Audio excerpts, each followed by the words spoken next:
የጽናት ድራማ ዛሬ በተለመደው ሰዓት ይለቀቃል። ብዙዎቻችን እየጠበቅን ነው። ምክንያቱም ትዝታ የጽናትን እናት አገኘቻት አላገኘቻትም፣ ፍቅሬስ እንዴት ነው? ድንገት በር ላይ ወደ ድምጽ ሲሰማ ወጥቶ ምን ፈልጋ እንደመጣች ይጠይቃታል ወይ? ምን ይፈጠራል የሚለውን በጣም ፈርቻለሁ።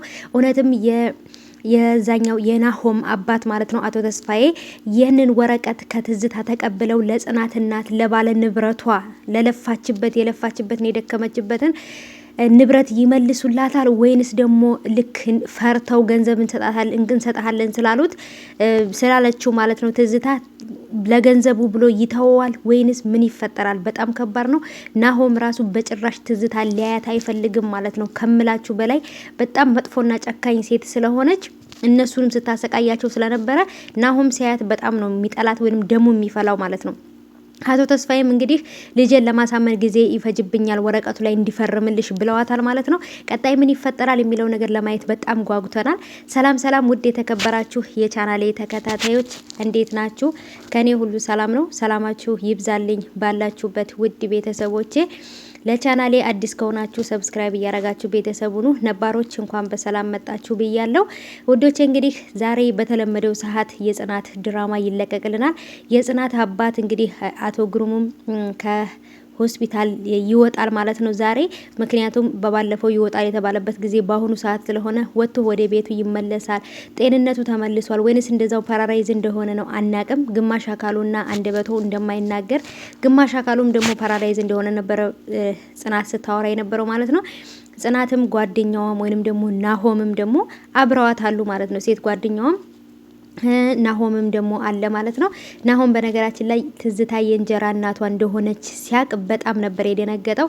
ምክንያቱም ያንን ንብረት በግፍ ከነሱ ነጥቃ ወደ እሱ ስም እንዳዞረችና ወደ እነሱ ቤት እንዳመጣችው ያን ንብረት አውቋል። ግን ደግሞ መቼም ቢሆን አስገድዳ ወይንም ልታስገድለው ሁሉ ትችላለች እንጂ በጭራሹ ወረቀቱን አይፈርምላትም። ትዝታ ማለት ለሚወዷት ወይንም ከጎኗ ላሉ ሰዎች ራሱ የማትመለስ ናት። እዚህ ጋር ሽንት ቤት ውስጥ ፍቅሬ ጽናት እናት ጋር እያወራ በነበረበት ሰዓት ነበረ በድምጽ ስታዳምጠው የነበረው።